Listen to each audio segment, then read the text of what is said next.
Bonsoir à tous. Bienvenue sur ma chaîne Raj Parle Foot. Si vous êtes nouveau sur cette chaîne, je vous souhaite la bienvenue. Mais si vous êtes avec moi depuis quelques mois déjà, alors vous allez constater que c'est mon premier format vidéo de ce genre. Je n'ai pas l'habitude de faire des débriefings. Souvent, je fais des petits shorts où je donne mon point de vue sur le match. Mais là, c'est un nouveau format. C'est un autre format que je vais vous habituer et je vais prendre l'habitude d'en faire plusieurs. Et tenez-vous bien, ça ne serait pas moi seul, mais il y aura des invités surprises, des gens comme vous et moi, des gens qui ont l'argumentation, des gens qui se sentent capables de défendre leur point de vue. Alors je vais les inviter sur ce plateau et nous allons en débattre. Des fois, ça peut être via appel, même si vous ne pouvez pas vous rendre sur place, on peut vous appeler en plein live et vous allez donner votre point de vue et nous allons en débattre. Sur ce, je vous souhaite de vous accrocher, de vous abonner et de cliquer sur la cloche de notification pour ne plus rien manquer à partir d'aujourd'hui sur notre chaîne. Sans perdre de temps, nous allons commencer sur ce débriefing du match Real de Madrid contre Dortmund qui s'est soldé par un score de 5-2 en faveur du Real de Madrid.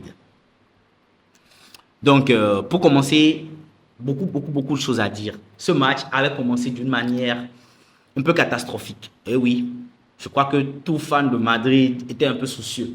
Même si on est habitué au remontada, même si on sait que ce Real de Madrid n'est jamais vaincu, on était un peu inquiet parce que, ne nous mentons pas, la saison a commencé de manière un peu bizarre. C'est vrai, on fait de bons résultats. On a perdu, je crois, qu'un seul match depuis. On a fait quelques matchs nuls, mais vu la qualité de l'équipe, vu la qualité de l'effectif, vu l'arrivée de Mbappé et cette équipe Sincel, on s'attendrait à un jeu de ouf, à un jeu où on va carrément étouffer l'adversaire, à un jeu où on va même pas laisser l'adversaire l'occasion de réagir. Mais malheureusement, on constate que ça ne se passe pas comme ça. On a du mal à placer notre jeu, on galère défensivement, au milieu c'est la catastrophe, on sent le manque de Kroos. C'est vrai, au début de la saison, c'était encore plus criard. Avec le temps, ça a commencé par s'arranger un peu. Mais ce n'est pas encore ça. Ada Güler, tout le monde se demande pourquoi Carlos ne fait pas jouer Ada Güler, vu qu'il peut parfaitement jouer le rôle de technicien dans ce milieu de terrain-là. Mais pour tout ce qui critique la formation de Carlos Ancelotti, moi, personnellement, je suis un peu plus mitigé. Parce que pour moi, sa formation est gagnante. C'est vrai, on veut le beau jeu. On veut du jeu, on veut de la victoire, avec de la manière, avec du caractère.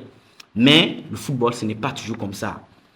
Et tout dépend de la stratégie aussi mise en place. Carlos, sa stratégie, elle n'est plus approuvée. Elle fait ses preuves. Il a déjà gagné énormément de matchs de cette manière-là, avec sa philosophie. Et moi, je peux peut-être vous surprendre, mais j'adore cette philosophie-là. Parce que ça rajoute une petite émotion au match qu'on n'avait pas l'habitude de vivre bien avant Carlos. Ce nouveau Real de Madrid a une force de caractère jamais vue. Je crois que depuis qu'on regarde tous au football, c'est la première fois qu'on remarque une équipe capable de revenir autant de fois dans un match. Et ils l'ont fait énormément de fois sous Carlos Ancelotti. Et pour moi, Carlos, quand tu as des équipes, quand tu as des joueurs qui sont basés sur l'individualité, des joueurs qui ont une force individuelle autant que cette équipe. Tu as raison de jouer sur des individualités. Des gens disent, ouais, il faut qu'ils jouent plus collectif. Mais regardez, quand je prends un match comme celui contre Dortmund, vous savez, des joueurs comme Ada Güler et les nouveaux, ils n'ont pas encore cette notion de la gagne là. Il faut des anciens, il faut des joueurs expérimentés pour inculquer cette marche là à l'équipe. Et c'est de là que moi je rejoins Carlos quand je vois qu'il ne fait que jouer avec Modric et certains anciens. Il fait confiance aux anciens. Et ça marche. Et ça marche. Je pense qu'Ada Güler, avec le temps, Ada Güler, Hendrick, Brahim Diaz qui est blessé, qui est un grand renfort offensif. Mais tous ces joueurs-là, ils sont bons lorsqu'ils rentrent en tant que remplaçant. On a vu le cas de Rodrigo. Rodrigo, pendant un bon moment, était que remplaçant, un remplaçant de luxe. Et lorsqu'on a remarqué qu'il est prêt, il est imprégné de cette culture de la gagne de l'équipe, on l'a intégré pleinement à l'équipe. Donc pour moi, c'est une tactique qui marche.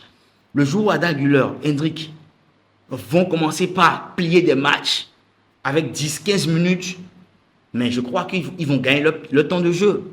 Ils vont gagner le temps de jeu. Ils vont s'imposer. Donc moi, Je pense qu'ils doivent juste être patients.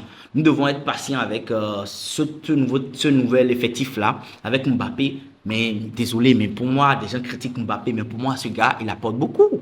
Les gens disent que Mbappé se paie en neuf, mais pour moi, il est en train de comprendre finalement c'est quoi le poste de neuf. Début de la saison, on le voyait tout le temps rentrer dans les pas de Vinicius sur le côté gauche. On voyait Carlos qui essayait souvent d'intervertir les deux. Mais aujourd'hui, de plus en plus, on remarque que Mbappé commence par se fixer dans l'axe. Et il est très dangereux. Sur le premier but de l'égalisation, avec la fameuse tête de Rudiger. Rudiger, un joueur que j'adore. Un joueur que j'adore par son caractère. Il me rappelle les anciens, les pépés. C'est vrai, il n'est pas aussi brutal que les Sergio Ramos. Mais on sent cette rage-là. C'est un patron. Cette tête. Et c'est aussi ça que j'adore dans ce Real. C'est que le danger peut venir partout. Quand Javal est blessé, mais quand Javal est là, c'est soit lui qui déborde sur une aile et qui fait un centre de ouf, ou soit des fois il revient sur ses têtes comme sa tête, la tête qu'il a mis face à Dortmund en finale. Donc on a des défenseurs qui peuvent plier un match à tout moment. Et c'est le cas de Rudiger qui lance cette égalisation. Moi, quand je suivais le match, je me disais, si le Real réussissait à marquer le premier but, avant la 70e minute, le match était plié. On allait gagner ce match. Je le savais au fond de moi. Et bim, 59e minute, je crois, bien si je me trompe, centre de Mbappé, tête de Rudiger et la machine est lancée 1-0 et 2-1 en faveur de Dortmund. Quelques minutes plus tard, moins de 3 minutes, égalisation 2-2. 2-2. Encore sur un geste de Mbappé qui a fait un bon pivot, qui rentre dans la surface, qui se fait faucher et le ballon tombe dans les pieds de Vinicius qui les met au fond. À ce moment-là, quand j'ai vu le 2-2, moi j'étais persuadé que ce match, on l'avait gagné. Pour moi, c'était même plus simple parce que j'imaginais que le Real marquerait un but avant la 70e minute. Mais en moins de 5 minutes, on marque 2 buts, on est à égalité avant la 70e minute. Pour moi, le match est plié. C'est clair que le Real devait gagner ce match. Mais je ne pouvais pas imaginer qu'on allait gagner avec un score aussi large.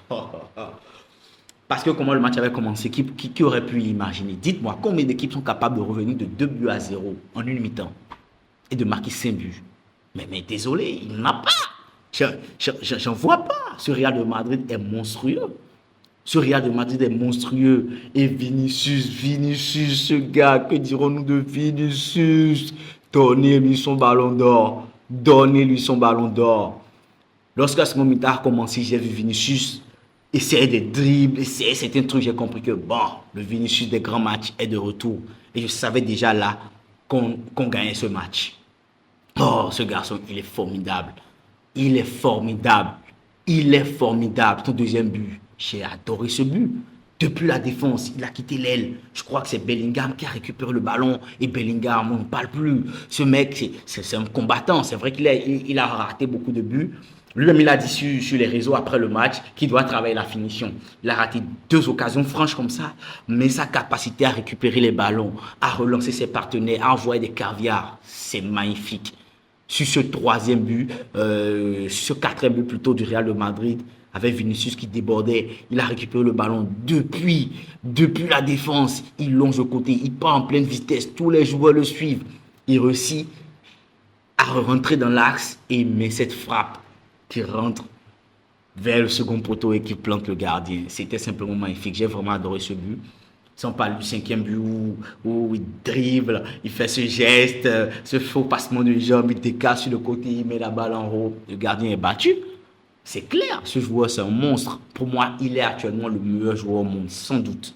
Mbappé a dit à l'équipe de France qu'il veut se concentrer sur les matchs importants pour le Ballon d'Or 2025. Mais Mbappé, je suis désolé, hein, je t'aime bien, tu es de Madrid, mais ce Vinicius-là, je vois mal quelqu'un lui prendre 3-4 Ballons d'Or. Hein. Ce mec, il risque de gagner le Ballon d'Or cette année, l'année prochaine, il y a des années qui suivront. Je ne vois pas quel joueur à l'heure actuelle peut rivaliser avec ce Vinicius. Je n'en vois pas, littéralement pas. Il est malade, ce gars. Il est explosif, il est fort, merde. Il est fort, il est ouf, ce mec. C'est un vrai joueur. Des joueurs comme nous, on en a vu très peu. Et il porte le numéro 7 avec brio. On a vu quand il a célébré comme Ronaldo en levant son maillot. Il a fait deux célébrations de Ronaldo, je crois, hier. Et Vasquez et lui, ils ont fait une photo. Vasquez le prenait par derrière dans ses bras. Et il avait fait la même photo avec Ronaldo. C'était vraiment magique. Ça m'a vraiment fait plaisir de voir ces moments-là et de voir ce Vinicius-là qui a été tant critiqué à ses débuts. Rappelez-vous. Rappelez-vous, qui aurait pu imaginer que ce mec deviendrait ce joueur-là? C'est pour ça, dans la vie, il faut être patient, il faut travailler et il faut croire en soi. Vinicius l'a montré, il a travaillé dur. Il a travaillé dur. J'espère juste que son côté brésilien ne le rattrapera jamais. Qu'il reste concentré sur le football. Et je vous jure que ce mec, il sera la plus grande légende du football brésilien et du monde. Il sera dans le top. Il peut rejoindre Ronaldo, Messi, s'il continue de travailler et qu'il garde cette dynamique. Il est vraiment incroyable, ce joueur. C'est un plaisir de le voir jouer. C'est vraiment un plaisir. Et Thibaut Courtois, notre gardien. Que serons-nous sans Thibaut Courtois? Je pense que sans Courtois, on aurait perdu au moins 2 à 3 Champions League qu'on a gagné durant ces dernières années. Ce gars, je ne sais même pas. Même si c'est une balle de tennis, il va l'arrêter. Il est monstrueux. Sa lecture du jeu, il profite pleinement de sa taille, mais malgré ça, il va très vite au sol, il récupère des ballons. Non, non, non. Thibaut Courtois, pour moi, c'est le vrai homme de nos finales, de nos grands matchs. Parce que le nombre d'arrêts importants qu'il fait, Dortmund aurait pu nous mettre 3 buts, 4 buts. Ça aurait été difficile de remonter autant de buts. Mais Courtois, il a protégé ses cages. Il a gardé ses cages inviolées. Il a empêché à l'équipe adverse d'élargir le score. Et comme d'habitude, ses partenaires offensifs, tout ce bloc-là qui reste très solidaire. Lorsque Thibaut Courtois fait des arrêts monstrueux, on a ce Real-là qui le lui rend avec des buts majestueux. Ce Real-là qui renverse le jeu. On ne comprend pas. On s'est dit que mais cette année, est-ce que c'est encore possible avec Kroos qui n'est pas là? Mais non, ils nous ont montré qu'ils ont toujours la dalle, que ce Real est capable de renverser un match à tout moment. Franchement, Thibaut Courtois, pour moi, il mériterait un ballon d'or juste pour tous ses arrêts. Il mériterait un ballon d'or juste pour tous ses arrêts. Il est monstrueux. C'est le meilleur gardien au monde. Actuellement, on a les meilleurs attaquants du monde, le meilleur gardien du monde. On a simplement la meilleure équipe au monde. Et j'ai hâte de voir ce classico face au Barça. Malheureusement, on a appris aujourd'hui que Rodrigo qui s'est blessé lors du match, on a pu le voir sur la passe à Vasquez.